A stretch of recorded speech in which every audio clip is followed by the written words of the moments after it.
एक गीता नाम की बूढ़ी औरत थी और उसका एक बेटा था जिसका नाम राजू था। एक दिन दोनों बाजार जा रहे थे, तभी एक कार वाला आता है। राजू को टक्कर मारने वाला था, तभी एक बूढ़ा आदमी आया, उसे आकर धक्का दे देता है। राजू बच जाता है और बूढ़े आदमी का पैर गाड़ी के पहिए के नीचे आ जाता है। उसका दोनों पैर कट जाता है और गाड़ी वाला भाग जाता है। राजू बेहोश हो गया और बूढ़े आदमी का नाम रामेश्वर था। रामेश्वर भी बेहोश हो गया। उन दोनों को हॉस्पिटल में ले जाते हैं। राजू को हॉस्पिटल में होश आता है। उसकी माँ उसके पास बैठी थी। माँ, मुझे क्या हुआ है? मैं हॉस्पिटल में कैसे? बेटा, तुम्हें एक गाड़ी वाले ने टक्कर मारने जा रहा था। एक बूढ़े आदमी ने तुम्हें बचाया, लेकिन तुम्हें केवल चोट आई, लेकिन उस बेचारे का दोनों पैर कट गए। बेटा, तुम्हारी जान बचाने के चक्कर में उस नेक इंसान के दोनों पैर कट गए। उस नेक इंसान का तुम पर कर्ज है।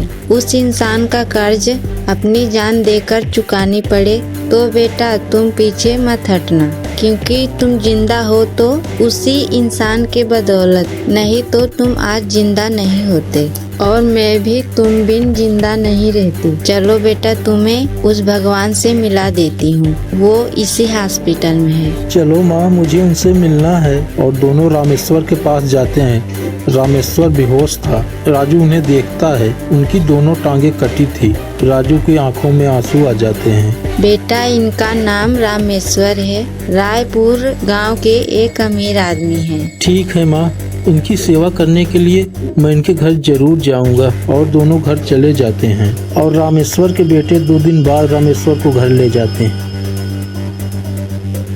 कुछ दिन बाद गीता की मौत हो जाती है। माँ, मुझे छोड़ के नहीं जा सकती, मैं अकेला हो गया माँ, अब मैं क्या करूँ? माँ, अब मेरे जीवन का एक ही लक्ष्य बचा है।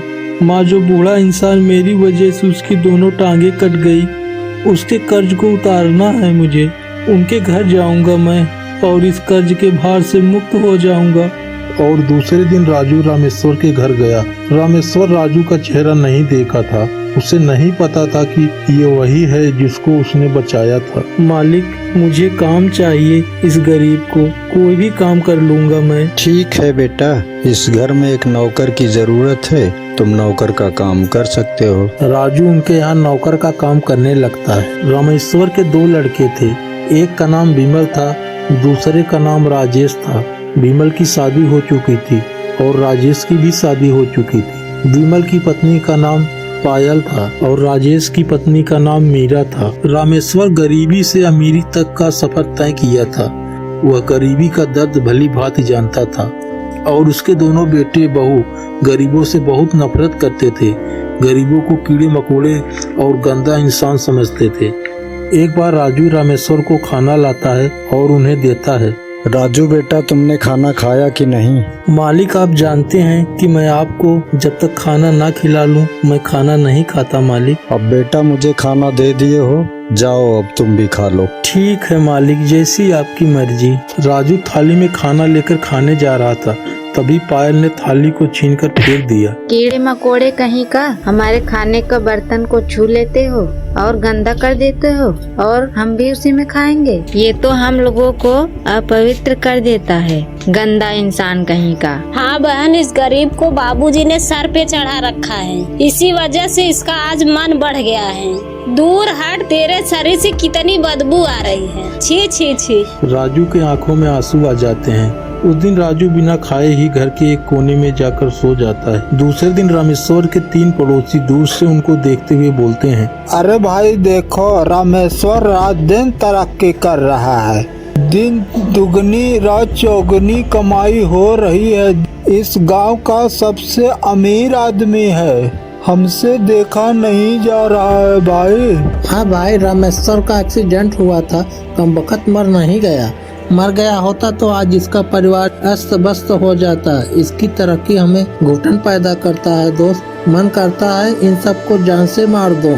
तुम सही कह रहे हो दोस्त, अब हमें सही मौके की तलाश है। कभी मौका मिलेगा तो इन सबके घर जाकर सब कुछ लूट लेंगे और इन सबको खत्म भी कर देंगे, तभी हमारे आत्मा को शांति मिलेगी। हाँ हाँ तुम सही कह रहे हो। राजू एक गिलास से पानी पीने जा रहा था, तभी विमल ने पानी का गिलास राजू के हाथों से गिरा देता है और राजू को एक थप्पड़ मारता है। क्यों रे गंवार, तू हमारे पानी पीने वाला गिलास में पानी पी रहा है? हाँ, गंदा कर दे रहा है हमारे बर्तन को।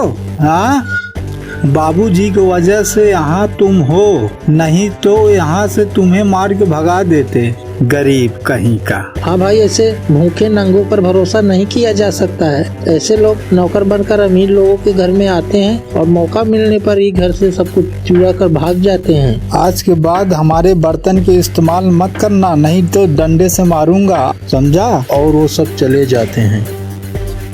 नहीं भाइयों, मैं आपके 2 रोटी के टुकड़े के लिए मैं यहाँ नहीं आया हूँ, ना मैं आपके पैसे को चुराने के लिए आया हूँ। मैं तो अपने जीवन दाता, अपने मालिक के लिए आया हूँ। इनका उपकार मैं कभी नहीं चुका पाऊंगा। मैं तो भगवान से यही प्रार्थना करता हूँ, आप सब दिन दुगनी रात चौगुनी तरक्की करो। आप लोग मुझे कितना भी सता लो, लेकिन मैं आप सबसे बहुत प्यार करता हूँ। आप सबके लिए कुछ भी कर सकता हूँ। तो ये ताना बाना क्या चीज है भाइयों? आपके पिता की वजह से मैं जिंदा हूँ। मेरे जीते जी आप सबको कोई भी परेशानी छू भी नहीं सकती। पहाड़ बनकर मैं सामने खड़ा हो जाऊंगा। राजू रामेश्वर को खाना लेकर जाता है। राजू बेटा, तुम बहुत उदास लग रहे हो। नहीं मालिक, ऐसी कोई बात नहीं है। नहीं बेटा, मुझे पता है मेरे बेटे बहू तुम्हें बहुत सताते हैं। उनका स्वभाव ही ऐसा है बेटा, वो सब गरीबी में नहीं पले बढ़े हैं ना, इसलिए ऐसे हैं बेटा। तुम मुझे छोड़कर मत जाना। मेरे बेटे बहू से ज्यादा तुम मेरी सेवा करते हो बेटा। तुम मेरे लिए उन सबसे भी बढ़कर हो। नहीं नहीं मालिक, आपको छोड़कर मैं कभी नहीं जाऊंगा। मैं जितना आपका सम्मान करता हूँ, उतना ही आपके बेटे और बहुओं का भी सम्मान करता हूँ।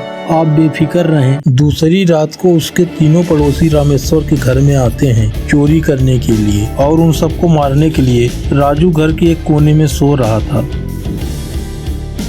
तीनों पड़ोसी आए, एक रामेश्वर को लात घूंसों से मारने लगता है, एक विमल को और एक राजेश को मारने लगता है और पायल और मीरा को भी मारने लगता है। वो सब चिल्लाने लगते हैं। वो सब घायल हो जाते हैं। वो सब चिल्ला रहे थे। वो सब चल फिर नहीं पा रहे थे और तीनों पड़ोसी घर में आग लगा दिए। घर पूरी तरह से जल रहा था। तभी राजू की आंख खुल जाती है।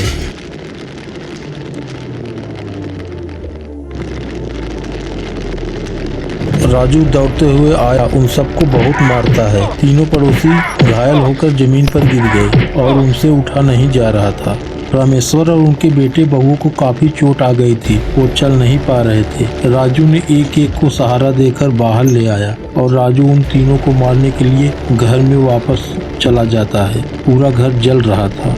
नहीं राजू बेटा, तुम घर में वापस मत जाओ, घर में आग दहक रही है। उन तीनों को राजू जाकर बहुत मारता है। राजू ने देखा जल जल कर छत टूट कर नीचे गिर रहा है। तभी राजू बाहर निकलने के लिए दौड़ा।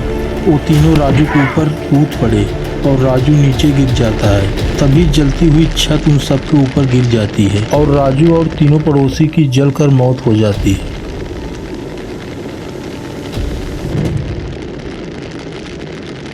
नहीं राजू बेटा, तुम हमें छोड़कर नहीं जा सकते। राजू भैया, मुझे माफ कर दो, आपको हम लोग बहुत सताया है। राजू भैया, हमें माफ कर दो, हम सब ने आपको कितना सताया। आपने हमारे लिए अपनी जान दे दी। हम अपने आप को कभी भी माफ नहीं कर पाएंगे।